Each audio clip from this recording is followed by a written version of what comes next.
दोस्तों, pizza burger chips ये किसको पसंद नहीं है। इनको हम जंक फूड की कैटेगरी में डालते हैं। आप ध्यान दोगे कि ये बहुत ज्यादा टेस्टी होते हैं, तो ऐसे में किसी का भी मन नहीं रुकता, मुंह में पानी आ ही जाता है। सबको ध्यान है कि जंक फूड खाने से वाकई में हेल्थ के लिए ज्यादा बेनिफिट्स नहीं होते, पर फिर भी नहीं रुका जाता। ऐसा ही कुछ कंफ्यूजन 1970s के समय सिगरेट को लेकर के भी हुआ था। वो जमाना था जिसमें डिस्को बेल बॉटम ये एक ट्रेंड किया करते थे, बट आज के समय में जंक फूड बहुत ज्यादा ट्रेंड करता है। कुछ खाना है, बर्गर मंगा ले, कुछ खाना है, पिज्जा ऑर्डर कर दो। आपको ध्यान होना चाहिए कि ये खाना इतना डिलीशियस होने के साथ साथ में हमारी हेल्थ के लिए भी बहुत ज्यादा खतरनाक साबित होता चला जा रहा है। अभी रिसेंटली एक स्टडी निकल के आती है जिसमें लगभग 1 करोड़ लोगों पर सर्वे किया गया, और उसमें क्या पता पड़ा कि जो लोग जंक फूड ज्यादा कंज्यूम करते हैं उनके शरीरों में 32 तरीके की डिफरेंट डिफरेंट बीमारियां सीधे होने के चांसेस दिखाई देते हैं या फिर हो रहे हैं। बताया जा रहा है कि 32 बीमारियों का मतलब हो गया कि जितना डिजीज बर्डन है ना एक हेल्थ पे, एक इंडिविजुअल पे, उसका 71% तो आप केवल और केवल अपने फूड इनटेक जंक फूड की वजह से इनवाइट कर रहे हो। सिगरेट की बात भी करें तो 1970s के समय में जब डिस्को बेल बॉटम ये चलते थे ना, तो उस टाइम पर गवर्नमेंट ने पूरी तरीके से अपनी तरफ से एफर्ट किए थे कि कैसे भी करके जवानों को सिगरेट स्मोकिंग से दूर रखा जाए, बट स्टिल लोगों के दिमाग में कंफ्यूजन था क्या ये इतनी खतरनाक चीज हो सकती है क्या। एग्जैक्टली वैसे ही जैसे आज आप सोचते होंगे क्या जंक फूड भी खतरनाक तो है या फिर कहीं ना कहीं हमारे लिए रिस्की है, बट क्या इतना खतरनाक हो सकता है कि 32 तरीके की बीमारियां लगा सकता है। जी बिल्कुल। तो इसी बात को हम इस वीडियो में एक्सप्लोर करेंगे, क्या स्टडी निकल के आई है और कैसे हम इस तरीके के फूड प्रोसेस्ड या अल्ट्रा प्रोसेस्ड फूड को कंट्रोल कर सकते हैं। क्या हमारे यहां पर इससे संबंधित कोई कानून है। ये सारे हमारे सवाल होंगे जिनके जवाब हम ढूंढने वाले हैं। वीडियो में आगे बढ़ने से पहले आपके लिए एक इंपॉर्टेंट अनाउंसमेंट है। विश्वास दिवस के उपलक्ष्य पर आप लोगों के लिए 10 मार्च तक डिफरेंट डिफरेंट कोर्सेज, जैसे संकल्प की बात कर लो, टाइटन की बात कर लो, प्रहार, प्रारंभ, इन सब पर आपको डिस्काउंट प्रोवाइड किया जा रहा है टिल 10th ऑफ मार्च। तो 10 तारीख तक आप अवेल कर सकते हो इस ऑफर को। और फिर भी कोई डाउट हो तो आप आराम से डिस्क्रिप्शन बॉक्स में जाइए और आराम से एक्सप्लोर करिए। डिफरेंट लिंक्स अवेलेबल है, कॉन्टेक्ट नंबर अवेलेबल है। कोई डाउट आए तो आप आराम से अपनी प्रॉब्लम को सॉर्ट आउट करा सकते हो कि किस कोर्स में क्या अवेलेबल है, क्या फैसिलिटीज यहां पर आपको दी जाएंगी। ठीक है, ये ध्यान रखना है अपने को। चलिए जी, स्टार्ट करने से पहले जब खाने की बात आ रही है तो खाने से संबंधित एक इंस्टीट्यूशन भी है हमारे यहां पर। उस इंस्टीट्यूशन का नाम है फसाई।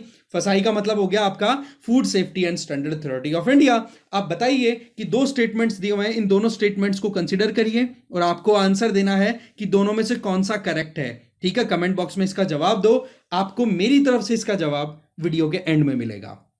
तो देखो, बात ऐसी है, सबसे पहले तो यह जानना हमारे लिए जरूरी है कि जंक फूड होता है क्या। देखो, बात ऐसी है, ऐसा खाना जिसको आप बहुत बार इंडस्ट्रीज में प्रोसेस करते हो। फॉर एग्जांपल, आपने नेचर से कोई प्रोडक्ट लिया, उसका पल्प पेस्ट बनाया, उसको प्रोसेस करके डिफरेंट उसमें इंग्रेडिएंट्स ऐड करने की कोशिश की, आपने उसमें फ्लेवर डालने की कोशिश की, आपने उसमें एडिटिव्स डाले, आपने उसने कलर्स डाले, तो कुल मिलाकर के आपका प्रोडक्ट बन करके आया आप तक, तब तक पता नहीं कितनी बार उसका प्रोसेस हो चुका था। अब उस खाने को जब हम खाते हैं तो भाई सीधी बात है, हमें बहुत ज्यादा तृप्ति मिलती है, पर साथ ही साथ हमें उसकी साथ में बीमारियां भी बहुत सारी मिलती हैं। ब्रिटिश मेडिकल जर्नल BMJ के द्वारा सर्वे किया गया और उसमें साफ साफ बताया कि 32 तरीके की बीमारियां सीधी लिंक्ड आपके जंक फूड कंजम्पशन के चलते हैं। उन 32 बीमारियों के नाम की बात करें तो उसमें मोर्टेलिटी भी है, डायरेक्ट डेथ भी हो जाती है उससे।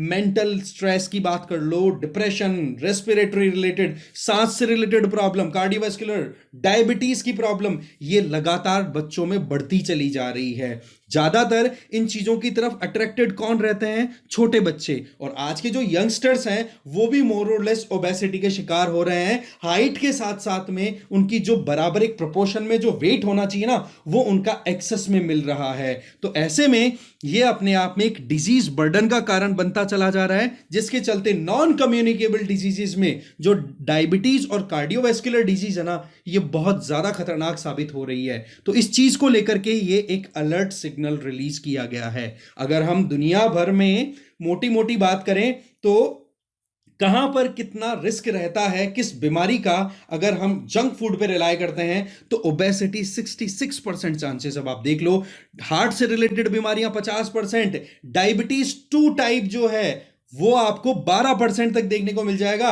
और मेंटल डिसऑर्डर्स आप देखो, डिप्रेशन के शिकार हो जाते हैं लोग 53%, डिप्रेशन तो 22%, मेंटल डिसऑर्डर्स, एक तरीके से सोचने की क्षमता चली गई, ठीक है, कहीं ना कहीं और बीमारियां लग गई, एक तरीके से आपका कॉन्शियसनेस है वो खत्म होता चला जा रहा है, और डेथ भी हो जाती है 21% तक। अस्थमा, कैंसर, इन सारी बीमारियों में लिंक सारा निकल के आया। 1 करोड़ लोगों पर यह सर्वे हुआ था, तो इसके आधार पर आप समझ सकते हो कि वाकई में कितना खतरनाक है। तो ऐसे में देखो, सेल्फ रेगुलेशन तो सबसे इंपॉर्टेंट है। दुनिया भर के अलग अलग देशों में जब सर्वे हुआ तो उससे क्या पता पड़ता है कि सबसे ज्यादा जंक फूड कंज्यूम होता है यूएसए में, और नंबर 2 पे यूके, फिर उसके बाद में फ्रांस और स्वीडन आ जाते हैं। इंडिया की बात करें तो इंडिया नंबर 13 पे है। हो सकता है आपको रिलीफ मिली हो कि यार 13वें नंबर पे है, अभी तो ज्यादा नहीं है, बट अगर पिछले 1 दशक का डेटा उठा करके देखोगे तो उसमें हमें क्या पता पड़ता है कि ज्यादा भी नहीं तो हमारा जो जंक फूड पे जो एक तरीके से खर्चा है वो लगभग लगभग 3 गुना बढ़ चुका है।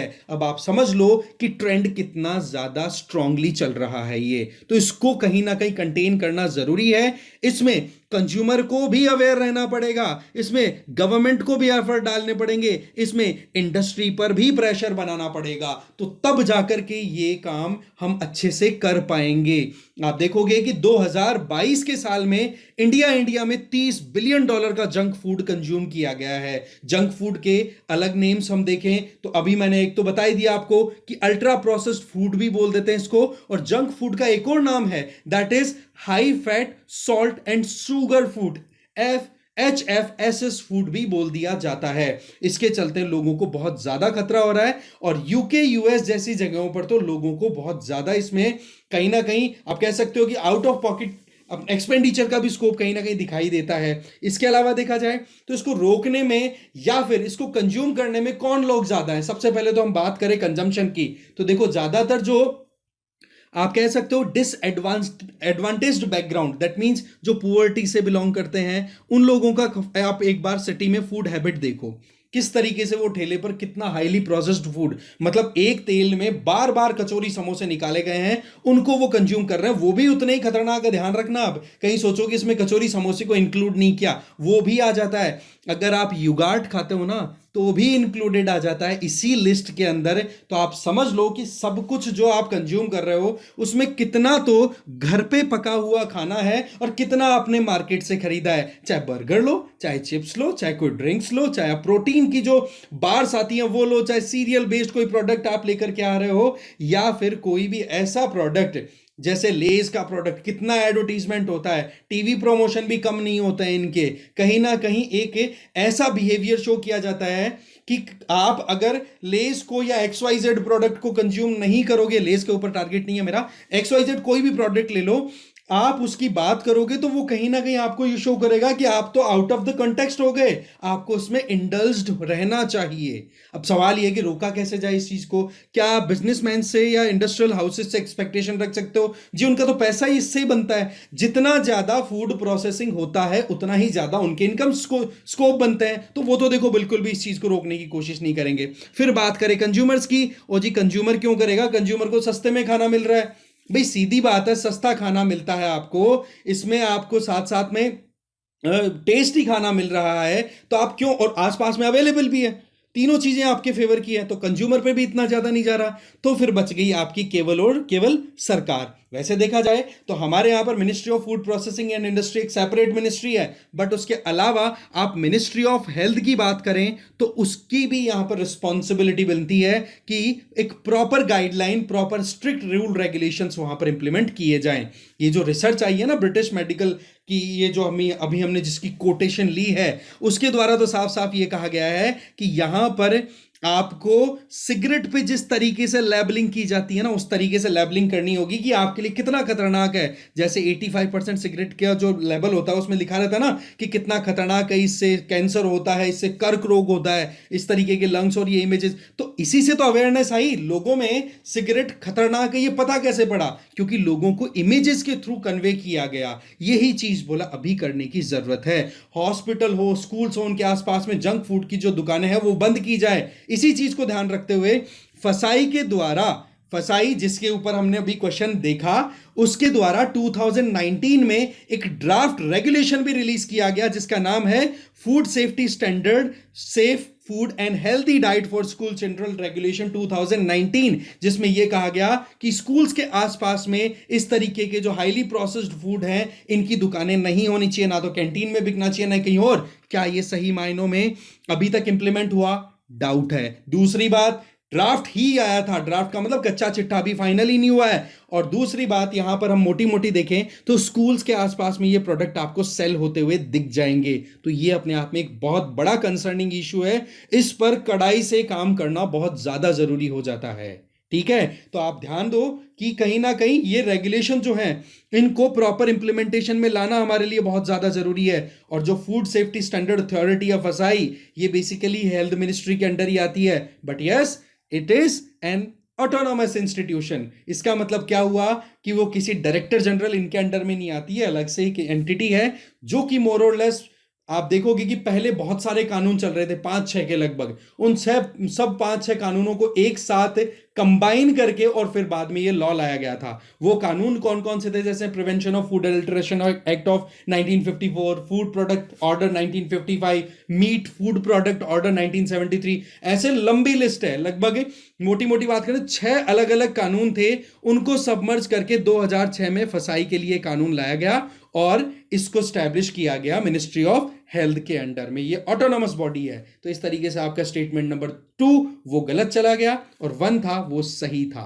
तो इस तरीके से आंसर हो गया ए। तो भाई लोगों, मैंने आपको अच्छे से बता दिया है, आई मीन फ्रेंड्स, मैंने आपको अच्छे से बता दिया है कि क्या यहां पर इशू आ रहा है कि कहीं ना कहीं 32 तरीके की बीमारियां सीधी लिंक्ड हैं आपके फूड हैबिट से। अगर आप ज्यादा added sugar, fats and salts वाला फूड कंज्यूम करते हो, रिस्क पूरी बनी हुई है और ये चीज तो प्रूवन है और ये चीज हमें पता भी है।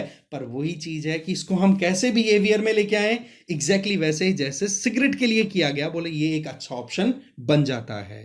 ठीक है जी, थैंक यू वेरी मच।